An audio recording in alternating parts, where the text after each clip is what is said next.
Hello, I'm Jack Patrick Lewis, State Representative for Ashland and Framingham, and I'm so excited that you joined us for this episode of Beacon Hill Briefings. Today we're back in the studio. It's a new year, hoping to do more of these interviews as the year goes on, and to bring you more updates of what's going on in Beacon Hill and how that connects to the important work that's happening here in Ashland and Framingham and across our Metro West region. Today I have a special guest, Dr. Nancy Niemi, who is the new Framingham State president, who started 6 months ago now. Excellent.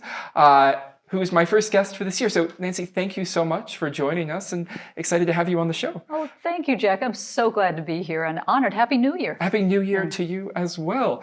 So I was looking over your CV and it said before coming here, you served as the provost and vice president of Academic Affairs at University of Maryland.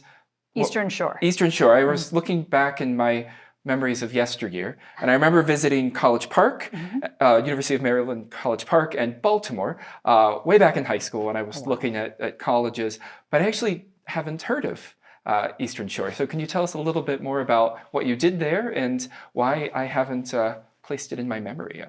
Well, that's certainly, and that's not surprising to me. The UMES, as we called it, is on the Eastern Shore. It's on the peninsula that is to the east of the bay. Okay. And so it's a place that everybody knows that they go to visit for vacation, but it's not a place where people often know that there are universities there. So there are two. Salisbury University is also a state university, and then UMES was part of the University of Maryland system.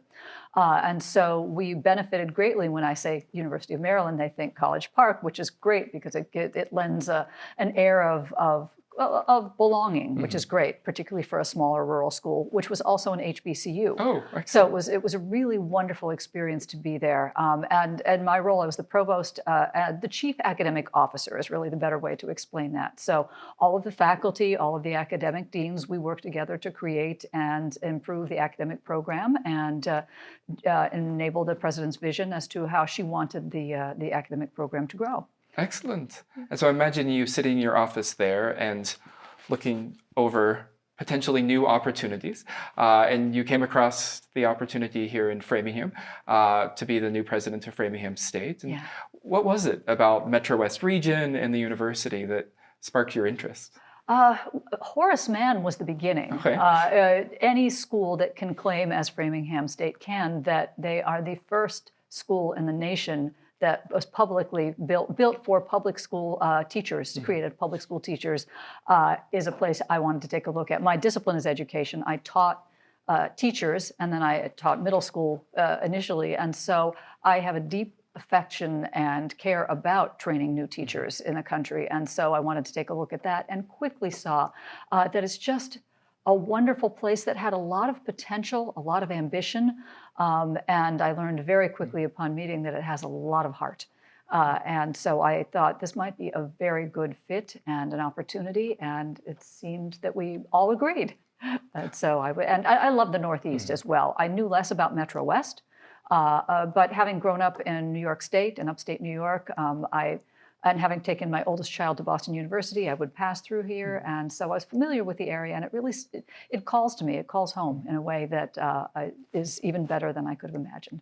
I love that story. And Horace Mann, for those who maybe aren't as familiar with the history of public education, is, I think, credited with being the parent of American public education or something like that.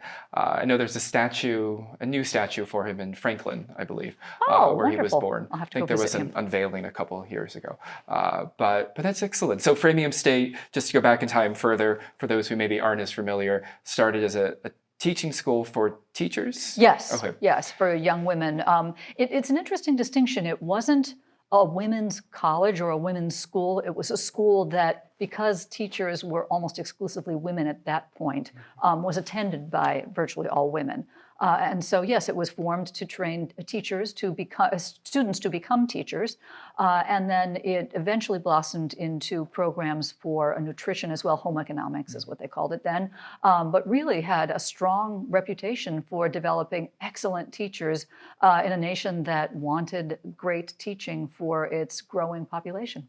Excellent. We can see the university's dorms from where we live, just about a half a mile on the other side of Route 9. And so we drive by on a very regular basis. Our office has been very fortunate to have interns from the university work in our office on Beacon Hill and locally.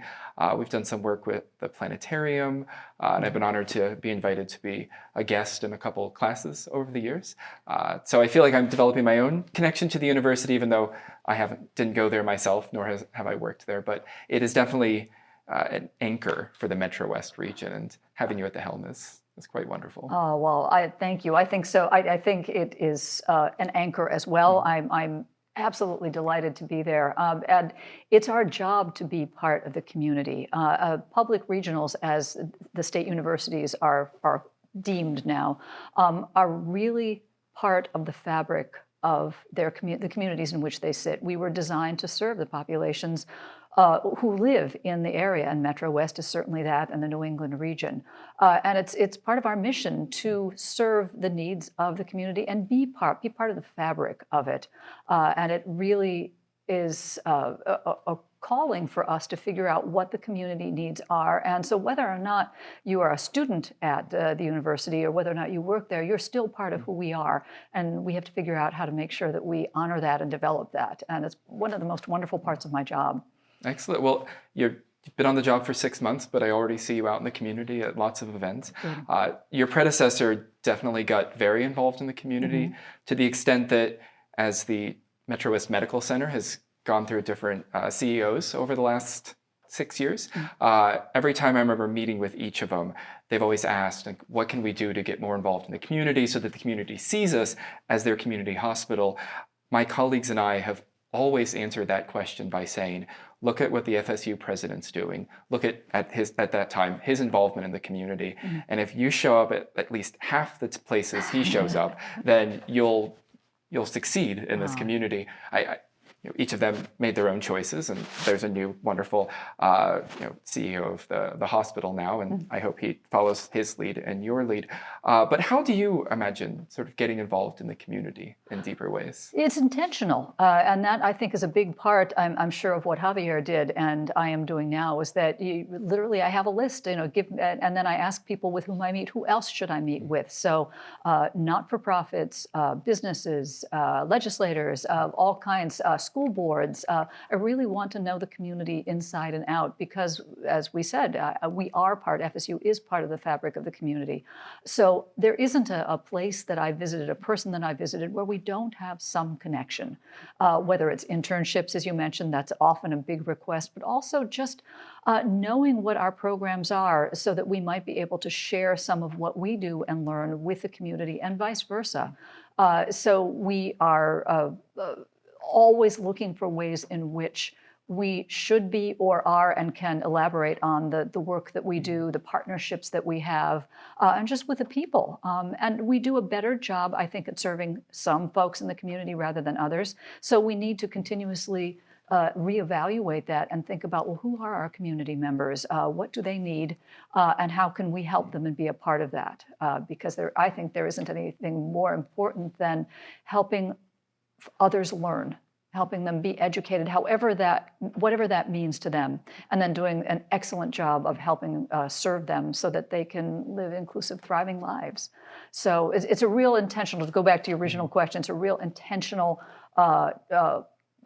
part of my work, particularly over the first year, but I think then continuing. I am on one board, the United Way, right now. I think that could go quickly. I could join many of them, and I've been tempted as I've met various people, like, oh, that would be fun to learn more about, and actually cut my political teeth on a school board in New York State for a decade, which was fantastic. And so I learned how important all of that community work is. So I'm trying to balance that with getting to know the community deeply, and then also making sure that my own campus, the internal campus, gets equal amounts of time so that I get to learn the internal community as well. And we know that they intersect all the time. And so I think that'll make for the most robust community inside and out, to the extent that if we really blur the lines, well, that would be best. If you don't know whether or not you're part of Framingham, that's because you're all part of Framingham. Oh, I love it. And I can attest to when we first met several months ago, often walk away from meetings like that with my own to-do list, and I had a couple items. But I remember you asking early on, and again at the end to confirm, who are the folks that I should be reaching out to right now? Who are the folks that I should, definitely build a relationship with over the next couple of years? And because those people have been in touch with me, I know you've done it. Oh. And so you're definitely doing the homework you walked away with, and I'll have to check to make sure that I did the homework. So to follow up on that, you have great passions. Looking over your CV, it's clear that anytime you come to a position, you not only do what you need to do to get involved in the community and get involved in the university or school, but your own passions shine out as well. And so I'm curious how those passions are going to affect the work you do at Framingham State, but also as it relates to your involvement in the community. It's a good question. Thank you for asking that. And it's a fine line as well, because you're right. There would be lots of places that folks have asked and would like to be, and I think that I need to spread myself thoughtfully and carefully with that. But also, how do my passions fit into that? And as you might imagine, and I think probably in your job as well, your passions do intersect with your job. I don't think one could do these jobs without having that, and that's certainly the case with me. And I also have to make sure that I remember that my job is my job and that I can't just do the things that I love. So to answer more of your question, one of my great passions is gender equity and how it intersects with educational equity. It's been my research area, my scholarship area. And if you spend any time with me, you'll see me often analyzing things just because it's a job habit, like, oh, I'll look at that TV commercial and see what they're saying about equity in various ways, which can get irritating probably with people. But it's part of what I love doing, is seeing how the world portrays other people, and because the ultimate core of me is truly social equity. So that might sound kind of geeky, but that actually is a personal passion that I really love to think about. Also historical work. In New Haven, I was part of a historical park board that really was wonderful, and I used some of my organizational ability to help the board think about their own strategic planning, but it was just a gorgeous park to walk around, and I love architecture as well, and that had some facets of that as well. So really the ways in which a community develops its personality, its warmth, and how do we fit into that and work together to do it? I also really enjoy food. I love to bake. I love to cook, and that's actually relaxing for me. So it's a little time in the day when I actually go from beginning to end to actually do something. Our work is almost never finished otherwise. So I think about that. I've met with not-for-profits around the area who work with getting food to people, and so that is also really important. So there are lots of ways in which my passions can intersect with my job and with the work of the community, and then how I choose and who asks, how I might be of help and of service, and then connecting that with our programs as well, which is not hard to do given the wonderful programs we have and some of the very distinctive things we have. I think they happily align, which is why I think this position is such a good fit for us, because they seem to align very well. Excellent. As you're talking, I was reminded that a couple of years ago, we had this idea of bringing in, because Framingham State has a food pantry on site, and so we were going to do a cooking show with, I think it was somebody from Framingham State and then somebody from, might have been United Way, and it was going to be a competition of sorts about how to take food that's readily available in food pantries and to sort of maybe take a different twist to it while talking about food insecurity and things. And I can't remember why it didn't materialize. Maybe because it was complicated. And I have, like you, we have our day jobs that we have to actually follow through on, and occasionally the side projects don't materialize. But I remember several years back before the pandemic being able to tour the food pantry on campus. And Framingham State has done a remarkable job partnering with folks at the state level as well around not only food insecure students, but housing insecure students. And I continue to be surprised whenever I hear the number around how many students are actually housing insecure, and Framingham State and other universities working to provide housing to students who otherwise would be living out of their cars or couch surfing, all while trying to get a degree and take their life in a different direction. And so what you all do at Framingham State is remarkable. And I know you've been there 6 months, but you're already doing it, seeing the students sort of not just as students who are there for a handful of hours, but the total student, the whole person. Yeah. And talking about kids before, it's hard to learn when you don't know where your next meal is coming from, where you don't know where you're going to sleep that night. And so I think universities, Framingham State in particular, have done a remarkable job sort of shifting the focus, not just around education and exams, but making sure that the total student is supported. With your interest, your passions, and your team, I know that's going to continue at the university. Thank you. It really is critical. We can't, if we ever could, we educators in general, get away with only seeing students as bodies who came to learn. We can't now. And our populations need us. The community needs us. And so I'm sure you've heard of Maslow's hierarchy of needs. If you don't have a place to sleep, if you don't have food, you're not going to learn anything anyway. And after the pandemic, it's only gotten exacerbated. People really need care. And from that care comes the ability to learn and to grow in lots of different ways. And so we have an incredible team, and we have incredible students who need more from us and in different ways. And that's, again, where being part of the community comes to be. We work very closely with Mass Bay Community College, who is a wonderful partner. And together, we really try and take care of our community so that we can have a really thriving place to be part of Metro West. And it's really great to see how many people believe that and live that. It's a wonderful to be a part of. And I think folks who live in the Metro West area might think that relationship can be assumed in any other community, but it's not really the case everywhere. That a community college and the more traditional four-year college and the larger community actually work as collaboratively as they do. And in Framingham in particular, I know the programs from high school to Mass Bay to Framingham State. And while that's not a pathway for everyone, and Mass Bay is not only a first step, but a final journey for many folks, and for lots of great reasons. But for those who are interested in a four-year program, but can't imagine taking that step on day one out of high school, knowing that collaboration happens, not only with Framingham, but with area high schools as well, is huge.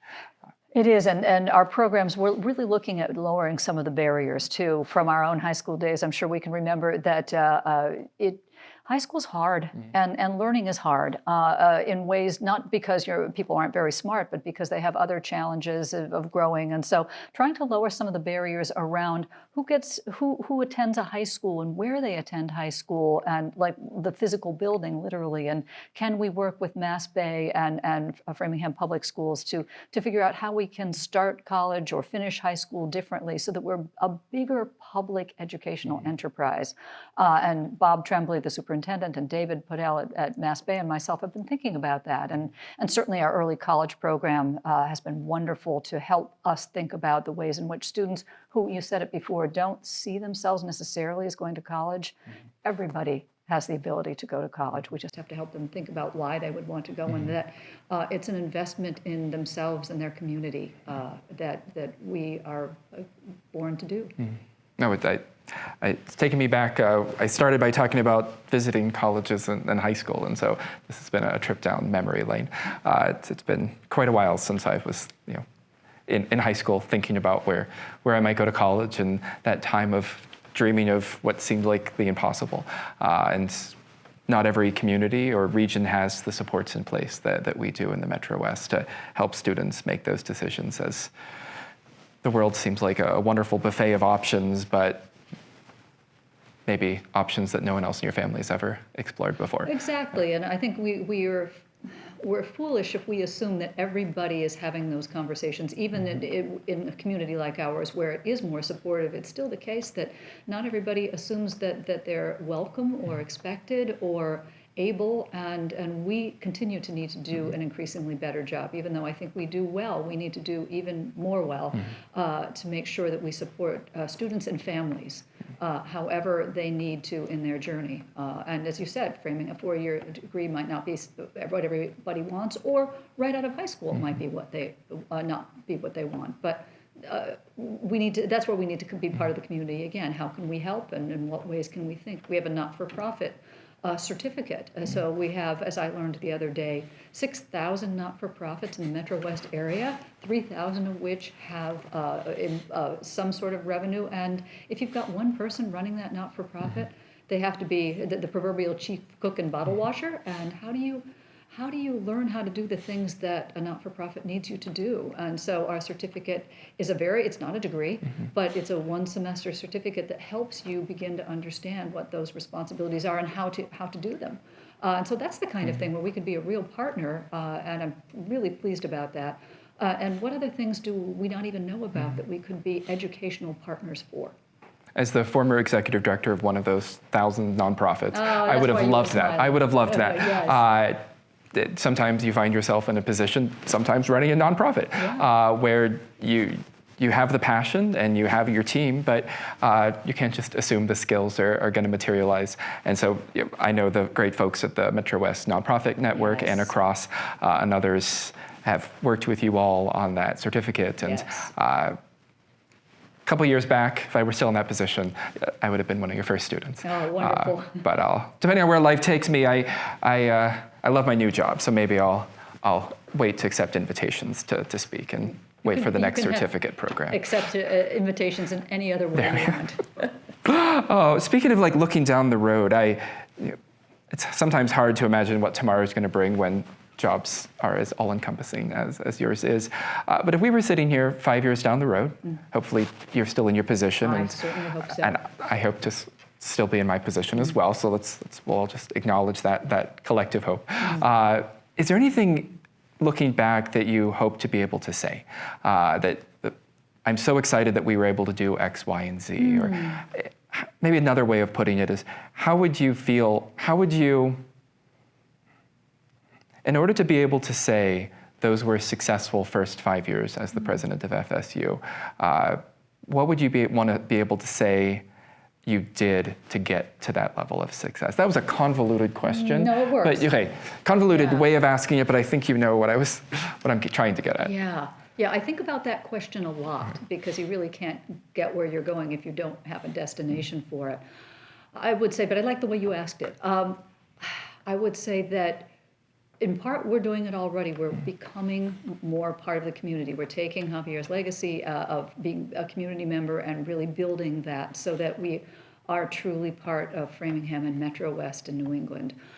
So that we are so much part of the community that we have some really distinctive, even more distinctive programs that are so well known that they serve more than just Framingham and the Metro West, but that folks from around our Commonwealth and our area come to our area because they know we have the ability to serve, whether it's a certificate, an entrepreneurship center, or a 4-year degree, say in ASL, or in nutrition and dietetics, things that we already do extremely well that we, looking back, are able to say, no, we really built this together, and our faculty and staff really worked together to do this in conjunction with really making a place where students they know they can get a robust, rigorous education that serves them, that helps them think really well and develop skills so that they can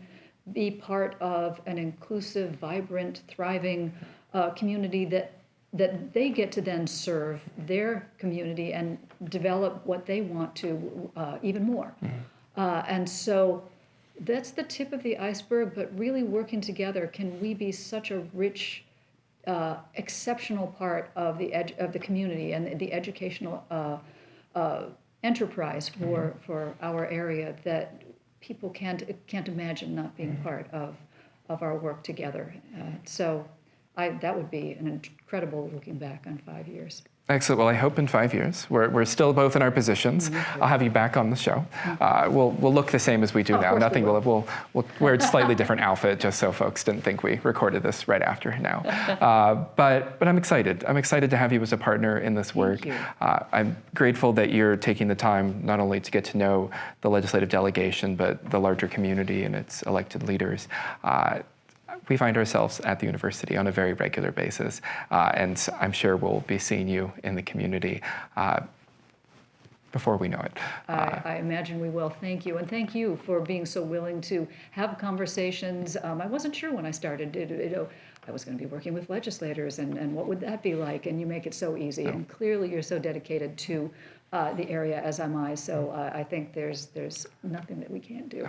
I'm excited. Well, thank you so much for joining us. For folks watching at home, if you haven't found a reason to cross Route 9 or to come up from Ashland to go to Framingham State, look online on their website. There are so many community events from Science Day, where the university's transformed into sort of like a science fair that meant for people of all ages. It has an official name that I'm forgetting. Science Day is what I'm going to call it.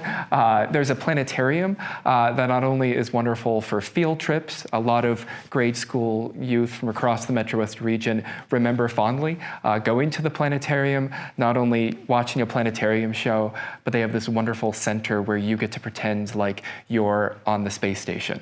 And I think half the class works as like ground control, and the other half is somewhere in space.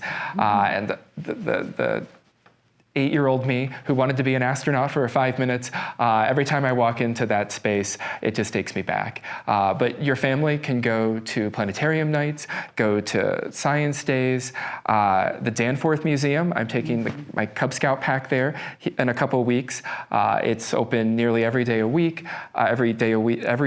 the week. So even if you're not looking at a 4-year program, even if a certificate might not be in your immediate future, Framingham State is a community partner that's ready to welcome you and celebrate with you. And you have a great cafeteria. Yes. That the community is welcome to. I have stopped in with an empty stomach and left pretty happy. But again, so grateful to have you. For those tuning in, again, find a way to celebrate this wonderful institution we have in our Metro West region, Framingham State University. I look forward to seeing you around town or maybe in the cafeteria in the weeks and months ahead. Take care.